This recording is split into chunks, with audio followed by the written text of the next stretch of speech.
Blepharitis, this is सब acute और chronic inflammation of eyelid margins. Eyelid की जो मार्जिन्स है ना, उनकी एक्यूट या क्रोनिक इन्फ्लेमेशन हो जाती है ब्लेफराइटिस के अंदर। और ब्लेफराइटिस की आपको तस्वीर दिखाना तो ज़रूरी है, क्योंकि तस्वीर आप नहीं देखेंगे तो आपको इतनी अच्छी समझ नहीं आएगी। ठीक है, ये है ब्लेफराइटिस की तस्वीर। या आइज़ के ऊपर ये जो पलकों के ऊपर छोटी छोटी वो नहीं बन जाती ऐसे लैशेस के ऊपर पस सी, ठीक है, इसको कहते हैं ब्लेफराइटिस। ठीक हो गया। एक होता है जी इंटीरियर ब्लेफराइटिस, इसकी टाइप्स की बात की जाए तो इंटीरियर होता है, और एक होता है पोस्टीरियर ब्लेफराइटिस। ठीक है, जो इंटीरियर ब्लेफराइटिस है वो ये हो गया जी, पहला हो गया इंटीरियर और दूसरा हो गया पोस्टीरियर, पोस्टीरियर ब्लेफराइटिस। ठीक हो गया। इंटीरियर ब्लेफराइटिस में ये होता है कि बेस ऑफ आईज जो है ना, eyelashes, basis of eyelashes वो अफेक्ट होती है। उसमें या तो हो सकता है इन्फेक्शन, या हो सकता है स्क्वेमस। ठीक है, स्क्वेमस सेल्स की इन्फ्लेमेशन। इन्फेक्टिव ब्लेफराइटिस जो है उसको अल्सरेटिव ब्लेफराइटिस भी कहते हैं, या स्टेफाइलोकोकस ब्लेफराइटिस भी कहते हैं। ठीक है, इन्फेक्टिव जो है इसको इंटीरियर ब्लेफराइटिस की दो टाइप्स हैं आगे further, infective, non infective. Infective वाली को मैंने आपको बता दिया कि इसको अल्सरेटिव भी कहते हैं, अल्सरेटिव ब्लेफराइटिस। ये मोस्ट प्रोबेबली होता है स्टेफाइलोकोकस ऑरियस की वजह से, ग्रेम पॉजिटिव बैक्टीरिया है। ठीक है, और नॉन इन्फेक्टिव जो है ब्लेफराइटिस या स्क्वेमस ब्लेफराइटिस या सिबरोइक ब्लेफराइटिस, उसमें कोई इन्फेक्शन नहीं होता, उसमें इन्फ्लेमेशन ही होती है खाली। ठीक है, और एक होता है पोस्टीरियर ब्लेफराइटिस, ये वाला, इसमें मेबियन ग्लैंड जो है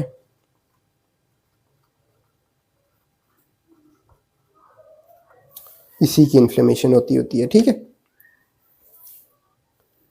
अब हम पहले बात करेंगे अल्सरेटिव ब्लेफराइटिस की। किसकी? इन्फेक्टिव या अल्सरेटिव ब्लेफराइटिस। इसको क्या कहते हैं? अल्सरेटिव, इन्फेक्टिव या अल्सरेटिव ब्लेफराइटिस, इसकी बात करेंगे हम। ठीक है, साफ कर देते हैं हम और शुरू करते हैं हम अल्सरेटिव ब्लेफराइटिस। ये इंपॉर्टेंट टॉपिक है, ये अच्छे से आपने करना है, ये एग्जाम में पूछा भी जाता है।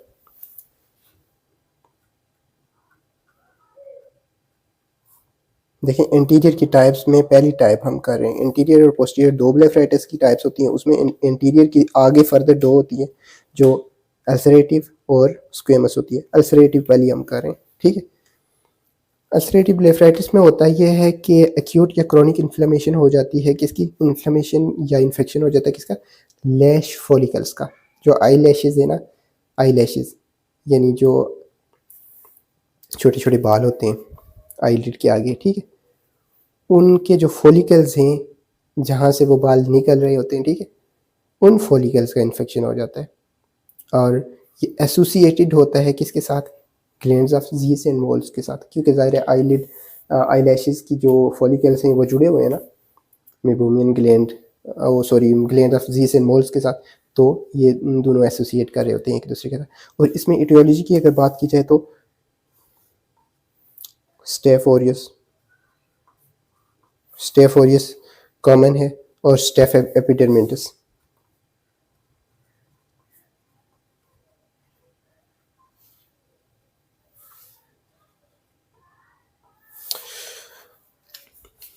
ये दो बैक्टीरियाज हैं जो कि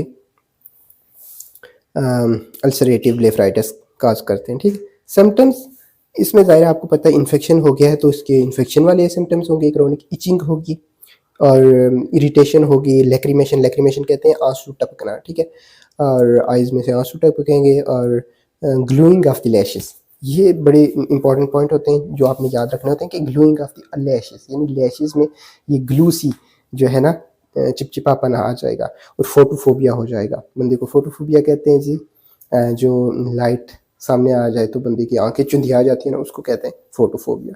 ठीक है, तो ये सिम्टम्स होंगे उसके। साइंस, अच्छा साइंस और सिम्टम्स में आपको डिफरेंस पता होना चाहिए कि सिम्टम्स वो चीज़ें होती हैं जो कि पेशेंट को फील हो रही होती हैं, जो पेशेंट महसूस कर रहे हैं वो सिम्टम्स हैं, और साइंस वो हैं जो डॉक्टर देखेगा।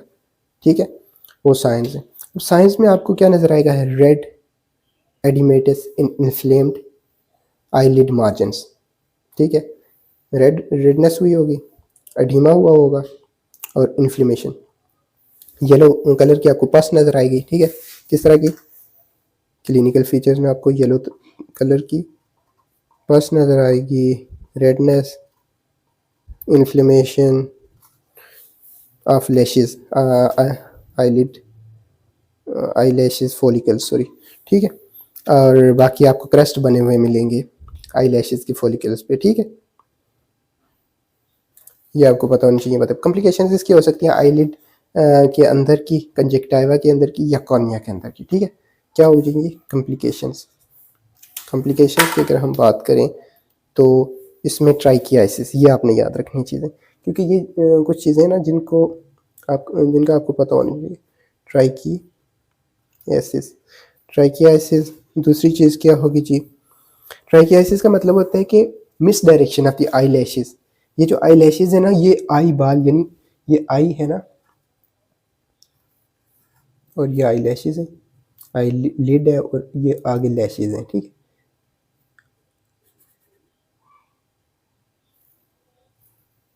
इसकी बात नहीं हो रही, आईब्रोज की बात नहीं हो रही, आई लैशेज की बात हो रही। आई लैशेज जब इधर उमूमन ये ऐसे उठी हुई होती है ना बाहर की तरफ ऐसे, तो ये आई लैशेज अगर ऐसे मुड़ जाए ग्लोब की तरफ, यानी आई बाल की तरफ, तो इस कंडीशन को कहते हैं ट्राइकियासिस। ठीक है, दूसरा हो सकता है मेडेरोसिस। मेडेरोसिस का मतलब होता है कि लॉस ऑफ लैशेज, यानी कि ये बिल्कुल ही ख़त्म हो गई हैं, आई लैशेज बची ही नहीं है। ठीक है, इस चीज़ को क्या कहेंगे हम, मेडेरोसिस। पोलियोसिस यानी कलर लॉस, तीसरी चीज़ है पोलियोसिस।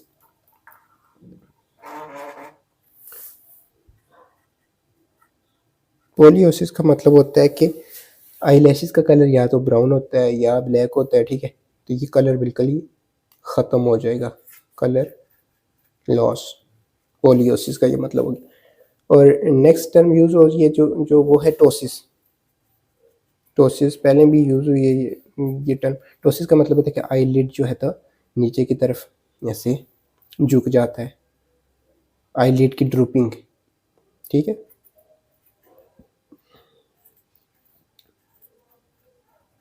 ड्रूपिंग, झुकाओ नीचे की तरफ। ठीक है, और बार बार स्टाई बनेगा और क्लेजियन होगा इसकी वजह से। ठीक है, तो ये कॉम्प्लिकेशंस हैं। ये किसकी कॉम्प्लिकेशंस हमने देखी हैं, आई लिड के ऊपर, आई लिड के ऊपर, आई लिड पे ये कॉम्प्लिकेशन होगी ब्लेफराइटिस की वजह से। कंजक्टाइवा में क्या होगा, अब कंजक्टाइवा आपको तो पहले पता होना चाहिए कि कंजक्टाइवा होता क्या है। ठीक है, तो मैं आपको बताता हूँ कंजक्टाइवा क्या होता है।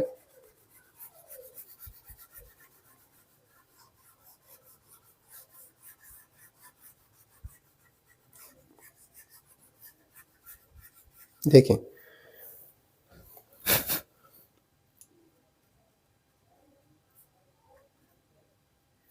कंजक्टाइवा जो आपकी आंखें हैं ना, आंखें, ये आंख प्यूपल हो गया, कॉर्निया हो गया, ये जो एरिया आपको नज़र आ रहा होता है ना, ये वाला वाइट वाइट, ठीक है, वाइट एरिया वो स्क्लेरा होता है। ठीक है, स्क्लेरा के ऊपर आपको इस तरह की रेडिश रेडिश किस्म की झिल्ली नज़र आ रही होती है, उसको कहते हैं कंजक्टाइवा। ठीक है, वो होता है एक्चुअली बल्बर कंजक्टाइवा। इधर आधा इधर होता है और आधा इधर आईलिड के अंदर की तरफ होता है। जैसे आप पलकें ऐसे या आईलिड को रिट्रैक्ट करके देखते हैं, मोड़ के देखते हैं ना, तो आपको अंदर की तरफ रेड रेड आईलिड नज़र आ रहा होता है, वो होता है जी, वो भी कंजक्टाइवा होता है। ठीक है,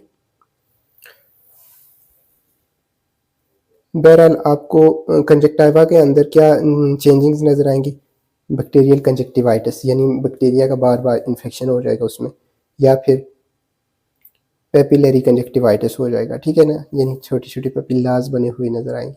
और ये होगा क्यों, स्टेफ ऑरियस का जो इन्फेक्शन हुआ है ना इधर, उसके जो ज़ाहिर टॉक्सिन्स वगैरह निकलेंगे, तो एक्सोटॉक्सिन्स होती हैं स्टेफाइलोकोकस की, उसकी वजह से, ठीक है, कंजक्टिवा के अंदर इन्फ्लेमेशन होना शुरू हुई। कॉर्निया में क्या चेंजिंग्स आएंगी, ये कॉर्निया हो गया, ठीक है। कॉर्निया में ये होगा कि केराटाइटिस हो जाएगा, यानी कॉर्निया की इन्फ्लेमेशन हो जाएगी, और मार्जिनल केराटाइटिस यानी ये मार्जिन की तरफ केराटाइटिस इन्फ्लेमेशन हो जाएगी, ठीक है। इसको कैटार्ल अल्सर भी कहते हैं, कैटार्ल अल्सर, ठीक है।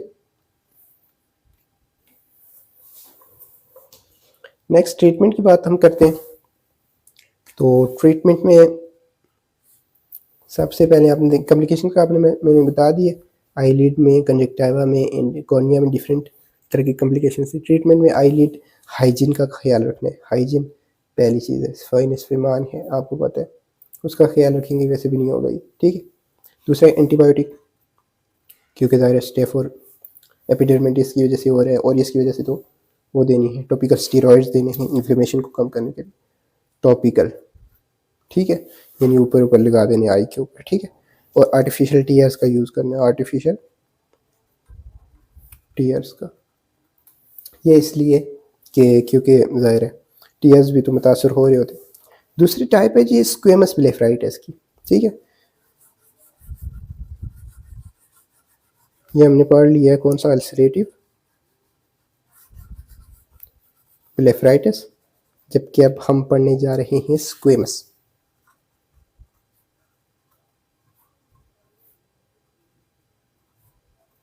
ब्लेफराइटिस, ठीक है। स्क्वेमस ब्लेफराइटिस में होता क्या है कि इन्फ्लेमेशन हो जाती है जो है तो glands of Gs and moles में, सेम ही यही जैसे पहले उस दूसरे में हुई थी, लेकिन आइलिश फॉलिकल्स में नहीं होती, खाली जीज एंड मोल ग्लैंड में हो रही है। किसमें, खाली जीज एंड मोल जो ग्लैंड है आईलिड के अंदर, ये दोनों ग्लैंड्स हैं, ठीक है, इन दोनों के अंदर इन्फ्लेमेशन हो रही है, ठीक है।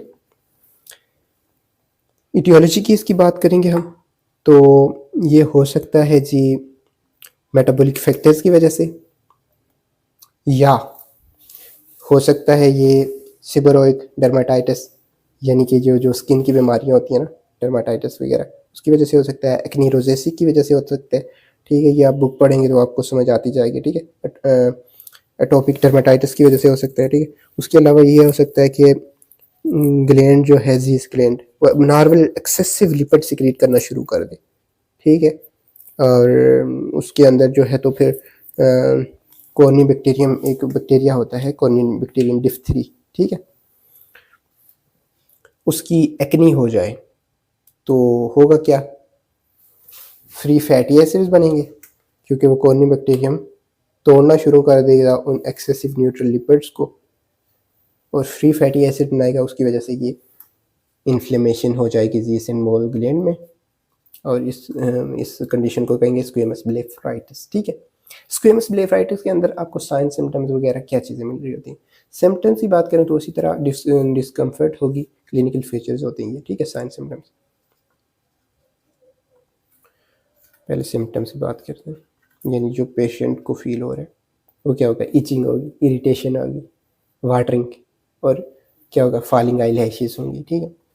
जबकि साइंस की बात करें तो शाइनी वैक्सी अपीयरेंस आपको मिलेगी आई लैशेस की, क्यों, क्योंकि उसके अंदर स्टिकी सब्सटेंस वगैरह आना शुरू हो गया ना, ज़ाहिर वो न्यूट्रल लिपिड आपको पता है टूट रहे हैं, ऑयल निकल रहा है ना जी, तो ऑयली ऑयली हो जाएंगी लैशेस, आपस में पीछे के जाएंगी, ठीक है। तो ये आपको तस्वीर भी नज़र आ रही होगी स्क्वेमस ब्लेफराइटिस की, जिसमें आई लैशेस जो हैं आपस में जुड़ी हुई हैं, जैसे उनके अंदर किसी ने गम लगा दी हो, ठीक है। तो ये कंडीशन कहलाएगी जी स्क्वेमस ब्लेफराइटिस, ठीक है। इसकी कॉम्प्लिकेशंस क्या है, अच्छा आपको ये जो साइंस नज़र आ रहे हैं, आईलिड्स आई लैशेस चिपकी हुई मिल रही हैं, उसमें ग्लूइंग हुई हुई है, और जो है तो ये सॉफ्ट होगी, ये जो ग्लूइंग वगैरह नज़र आ रही है ना, ये जो पिचकी हुई हैं, चिपकी हुई हैं आपस में आई लैशेस, ये सॉफ्ट होंगी, ठीक है। आप अगर आई लैश ऐसे खींच करके बाहर भी निकाल देते ना तो फिर भी वो आराम से निकल जाएगी, उधर अल्सर नहीं बनेगा इतना बड़ा, ठीक है ना। जैसे कि दूसरे जो अल्सरेटिव में अल्सर बन जाता था, इसमें नहीं बनेगा क्योंकि ये बड़ा सॉफ्ट सा होगा, ठीक है। ये इसका डिफरेंस है। और ये ग्रीसी ग्रीसी होगा, यानी ग्रीस की तरह की अपीयरेंस होगी इसकी, इस फ्लूट की, ठीक हो क्या। लिड मार्जिन में आपको एडिमा नज़र आ सकता है, ठीक। कॉम्प्लिकेशंस क्या है इसकी, कॉम्प्लिकेशंस की बात करें तो वो उसी तरह मेडरोसिस होगी।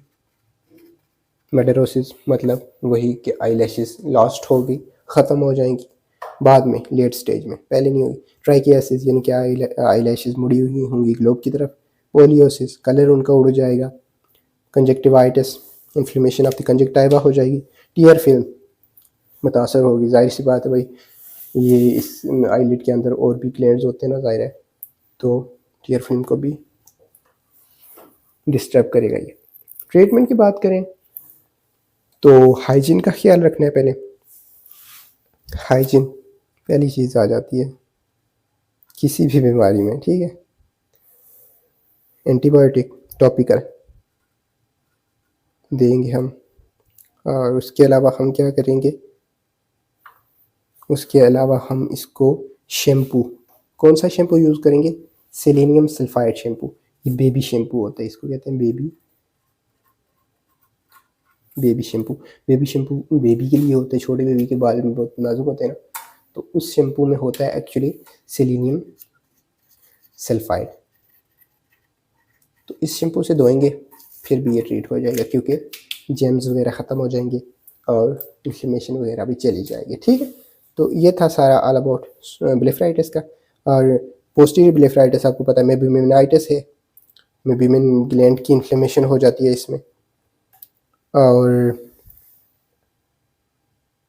अच्छा, पोस्टीरियर ब्लेफराइटिस की हम बात करें तो पोस्टीरियर ब्लेफराइटिस में होता यही है कि मेबिमेनाइटिस भी इसको कहते हैं, क्योंकि इन्फ्लेमेशन डिफ्यूज किस्म की हो रही होती है आपके मेबिमियन ग्लैंड की ही, लेकिन इसकी करेक्टरिस्टिक ये है कि इसमें हाइपर सिक्रेशन हो रही होती है, ठीक है।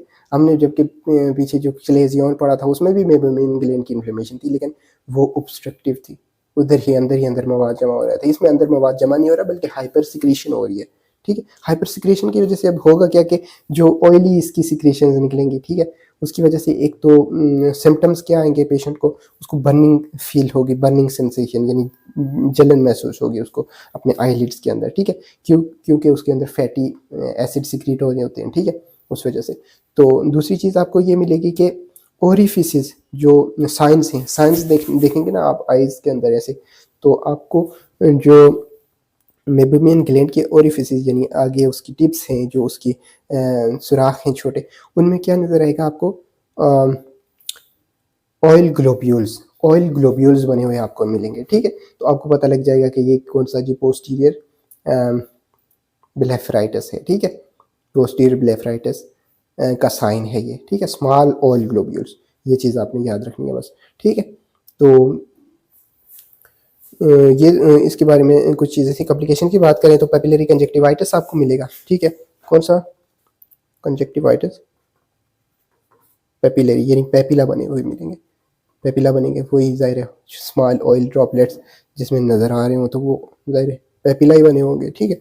तो पंक्टेंट एपिथेलियोपैथी मिलेगी आपको, एपिथेलियम जो है कॉर्निया वगैरह की, आई की, कॉर्निया की, सॉरी कॉर्नियल एपिथेलियम में क्यों पंक्टेट एपिथेलियोपैथी हो जाएगी, यानी कि उसका जो है पैथोलॉजी शुरू हो जाएगी कॉर्निया में, ठीक है। और टीयर फिल्म इंस्टेबल हो जाएगी, ठीक है। 30% ऑफ केसेस में ऐसा होता है कि ये टीयर फिल्म इंस्टेबल हो जाती है, इंस्टेबिलिटी काज करता है ये, ठीक है। ट्रीटमेंट की उसी तरह एंटीबायोटिक सिस्टेमिक दे सकते हैं आप, और सिस्टेमिक के अलावा आप टॉपिकल दे सकते हैं, एंटी इन्फ्लेमेटरी ड्रग्स देंगे, आईलिड हाइजीन का ख्याल रखेंगे, तो ये ट्रीट हो जाएगा। आर्टिफिशियल टीयर्स भी दे सकते हैं आप पेशेंट को अगर टीयर फिल्म ज़्यादा मुतासर हुई हो तो, ठीक है। ये कुछ चीज़ें थी ब्लेफराइटिस के बाद। मिलते हैं नेक्स्ट वीडियो में।